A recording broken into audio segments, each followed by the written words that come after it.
cutting my ribbon. Hi, friends. Hi. Hi, friends.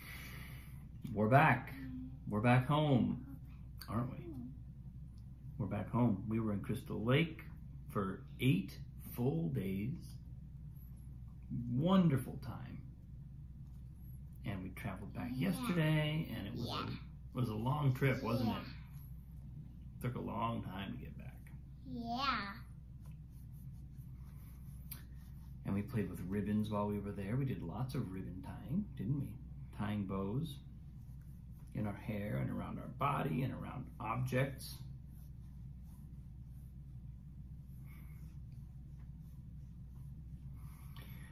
And today we came back. What did we do today, sweetie? You remember we went to a museum? What did we check out today? I think we're fixated on the ribbon play. Well, remember we saw a real dinosaur? We saw a dinosaur that looked very real. Yeah, it was really real. Really real. And then we saw a movie about dinosaurs, didn't we? Yep. A movie about dinosaurs in Antarctica. In the South Pole. We learned that Antarctica used to be a lush rainforest, and that now underneath miles and miles of ice, there's still a lush rainforest, probably almost certainly fossilized. We learned what a fossil is, right? What? Remember we talked about fossils? How a fossil is an animal or organic thing, like a leaf or a bone, that has turned to stone. Into a rock. It turned into rock, that's right. And now it lasts for a long time. So it's because it's so old? Because it's so old, that's right. We did some wonderful, wonderful learning and playing today. And we also had hot chocolate. We can see the evidence of our hot chocolate. Well, you have a hot chocolate. I did, didn't I? I had one too. But you have a hot chocolate face. I have a hot chocolate face.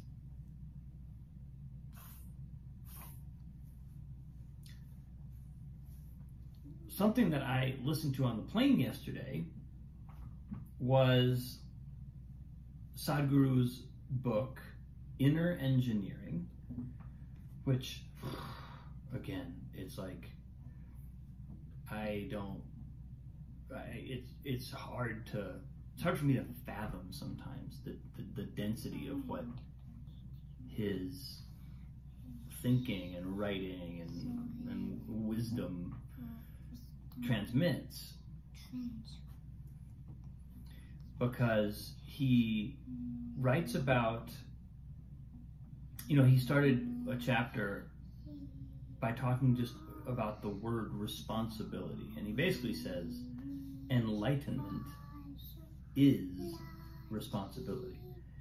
If we take full responsibility for everything we are and everything we are not, then we don't ever fail to respond. Anything that happens, literally anything that happens in the cosmos that we witness, we have the ability to respond. And he does a very clever thing with the word responsibility, breaks it up into response-ability, so the ability to respond.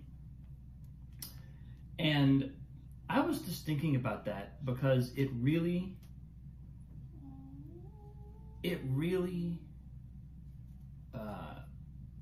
jives with my sense of when I'm in the flow of life and when I'm not. And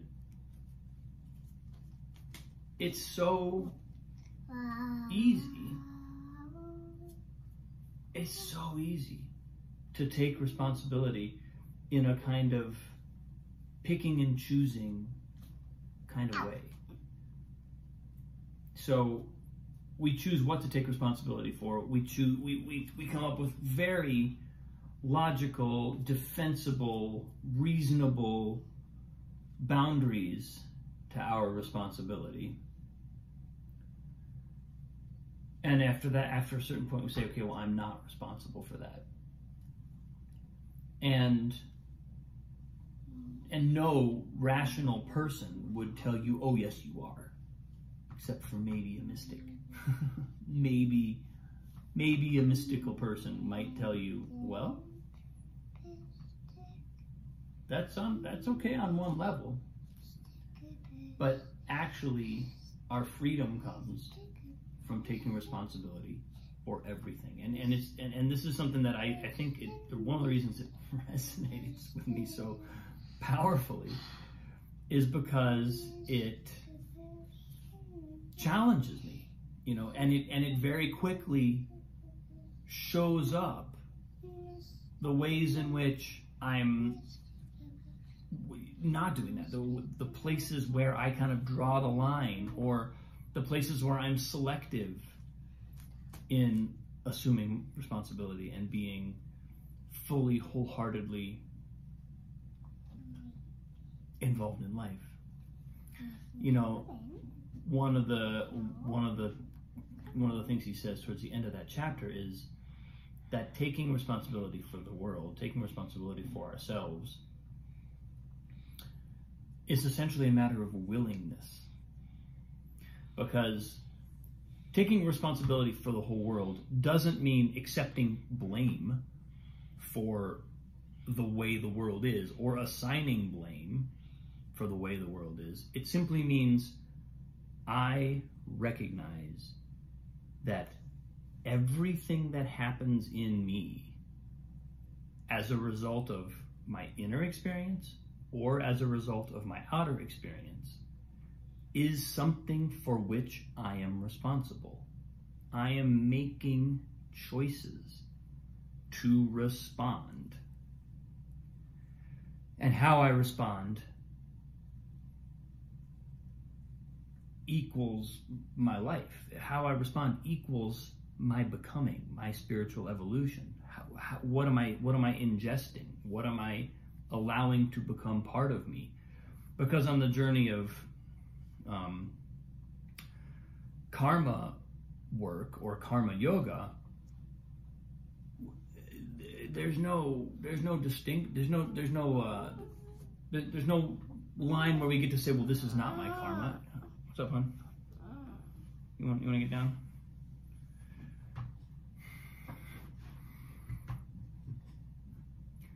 There's no point at which I get to say, this is not my karma, because guess what? It's in your awareness. It's in our awareness. It's here. And all those little ways that we dive out of responsibility and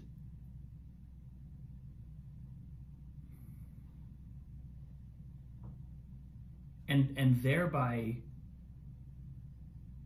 fail to claim and fail to even see our own divine nature, our own deep cosmic nature,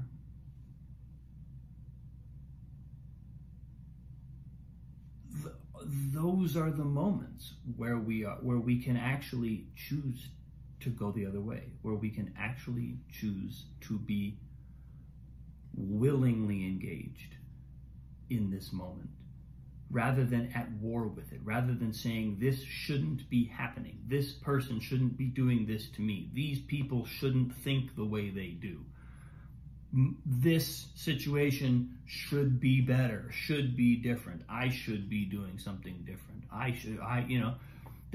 it's so quickly, but when we're really looking for it, it so quickly becomes evident that we are simply trying to escape from our own divinity, which is weird, but it's what's happening. So, again, I wouldn't say that I've, this is the kind of thing that hits me so powerfully that I can't even fully, I don't even know that I fully understand the impact that it's having on me yet.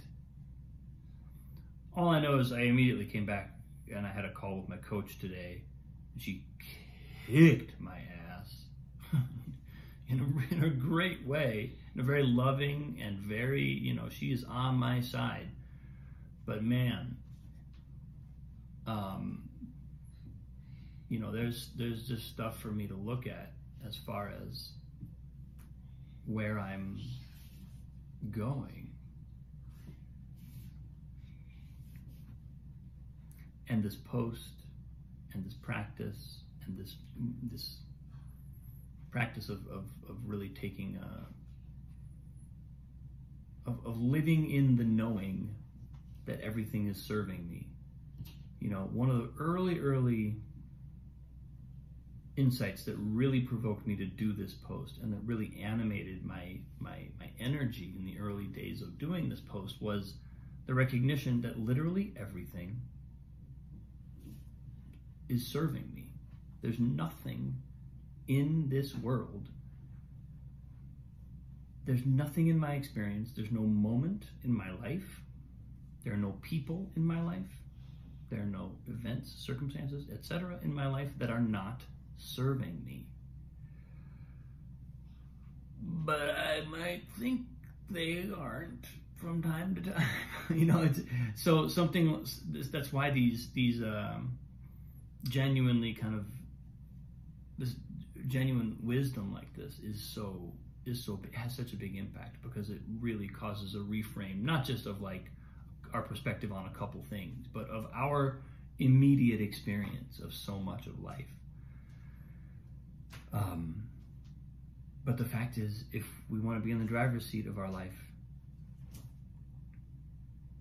I kind of feel like that's where we have to go. I don't think there's another way.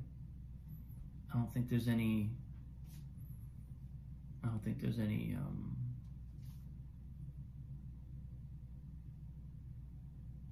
partial enlightenment that really feels satisfying.